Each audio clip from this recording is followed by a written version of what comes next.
Brusque montée de fièvre ici au Cameroun, 24 heures après l'élection présidentielle qui a vu le président Paul Biya affronter 7 autres candidats et alors que les opérations de dépouillement des votes sont théoriquement en cours, Maurice Kamto, qui est présenté ici comme le principal challenger au président sortant, a convoqué la presse cet après-midi pour se déclarer vainqueur du scrutin de ce dimanche.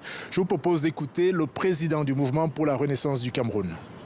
J'ai reçu du peuple camerounais un mandat clair que j'entends défendre fermement jusqu'au bout. J'invite le président de la République sortant à organiser les conditions d'une transmission pacifique du pouvoir.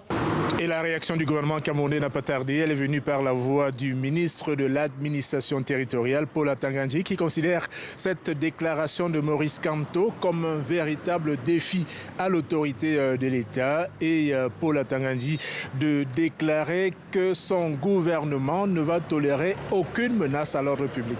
La loi est claire. L'article 137 donne les prérogatives au Conseil constitutionnel de proclamer les résultats d'une élection présidentielle et tous les candidats doivent attendre sérieusement ce que prévoit la loi. Je crois que c'est clair, c'est net.